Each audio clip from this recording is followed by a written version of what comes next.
This needs assessment was conducted in Johnston County, North Carolina, focusing on homelessness in women and women with children.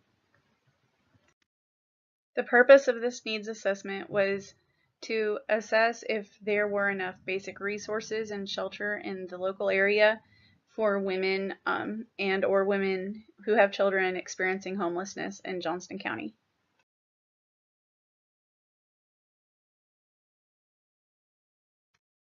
The definition of homelessness that the National Association of Social Workers uses was defined by the Stewart B. McKinney Homeless Assistance Act of 1987. It is defined as a lack of fixed, regular, and adequate residence, temporary housing, a place not meant for human sleeping, or temporary shelter. Data for this needs assessment was obtained by direct interviews with 3 community resource providers in the local area that women may obtain needed services from: Harbor of Johnston County, With Love from Jesus, and Smithfield Rescue Mission.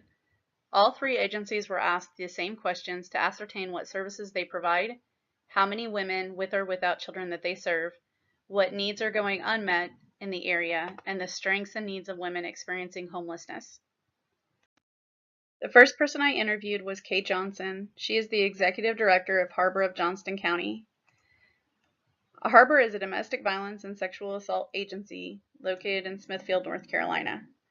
They provide emergency shelter, court advocacy, domestic violence and crisis intervention, sexual assault and rape crisis programs, and a families in transition program. The second interview was with Greg Flowers. He is the Director of Community Relationships at With Love from Jesus. They provide food, household goods, utility assistance, clothing, and toiletries for low-income individuals in the local community. The third interview was with Shelley Parton. She is the Client Service and Volunteer Manager at Smithfield Rescue Mission. Smithfield Rescue Mission provides emergency and long-term shelter, programs and classes, and case management.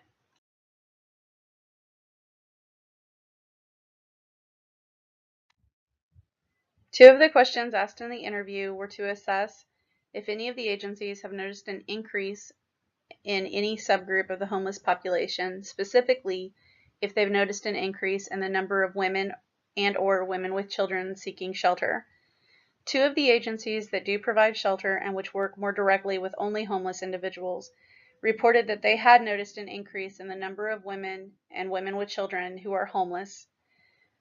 One agency that works with the community at large reported that the number of people, but not specifically women, that receive their services has pretty much remained steady.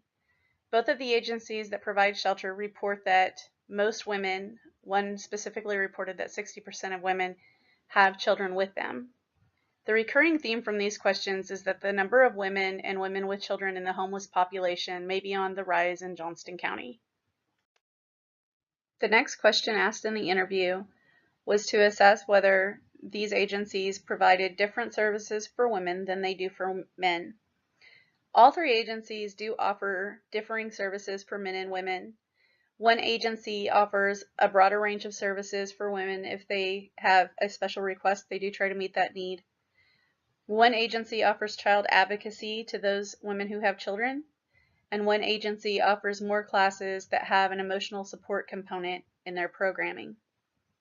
The developing theme from this was that the local agencies in Johnston County that serve women experiencing homelessness do offer services that are targeted or designed for women and women with children.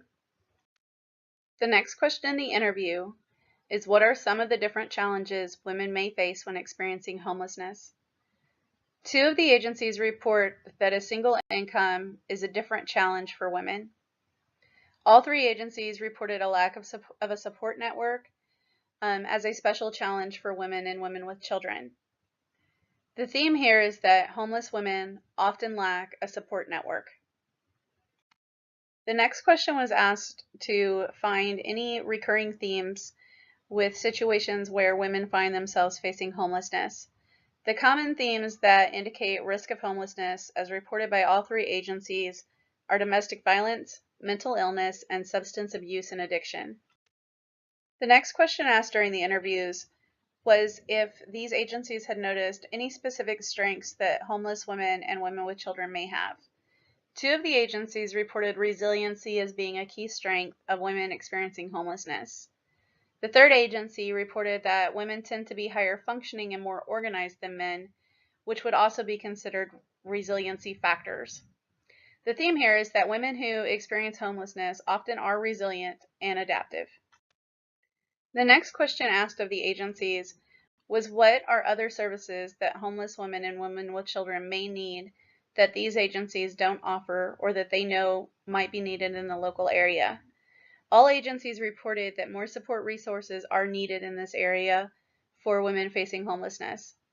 One agency reported that more shelter space is also needed for women experiencing homelessness. The theme here is that more resources are indeed needed in the Johnston County area to support women and women with children experiencing homelessness. The last question asked of the agencies for the data collection portion of this presentation is how many women on average these agencies serve per month. It should be noted that all 3 agencies serve a different subset of the homeless population. Harbor Shelter serves an average of 150 women per month, and this is the sexual assault and domestic violence shelter. With Love from Jesus serves approximately 420 women per month, but all of these women are not homeless. They may be of low-income families. Smithfield Rescue Mission serves an average of 42 women per month. Drawn from these interviews and the data collection process, I'm able to make a couple of recommendations. The first recommendation would be to support mental health care reform. Mental health care reform for this area should include access to psychological treatment programs, increased access to substance abuse programs, access to counseling and psychotropic medications. To support mental health care reform, we need to advocate. Mental health care reform will not happen on its own. Strong, persistent advocacy is definitely needed at both the national and the state levels. Those with mental illness, including homeless persons, need access to the necessary treatment for their illnesses to be able to function at the basic level, to be able to meet their own basic needs. Additional services with mental health care reform that we need in the Johnston County, North Carolina area is more inpatient substance abuse treatment facilities to treat addicted individuals before they can be accommodated in the shelter services. Support groups and therapy groups are needed in the local area to offer group therapy, psychoeducation, and act as a support network for women and children experiencing homelessness, addiction, mental illness, and domestic violence and abuse survivors. The second recommendation that I would like to make is housing reform. Increased housing programs in the Johnston County, North Carolina area would include affordable housing developments, supportive housing for families, and emergency and long-term shelter for families. A well-known issue throughout the area is the lack of affordable housing. Those individuals with low-wage jobs, single-income families, are unable to support their housing needs without some assistance. Advocacy for affordable housing and minimum wage increases is needed. Support of and working with affordable housing organizations is recommended to improve housing availability for low-income families. Currently, there is a lack of shelter for homeless families and low availability for women, especially women that have multiple children. Supportive shelter for women with access to case management and programs is definitely needed. Transitional and long-term shelter is needed for women who have children with them.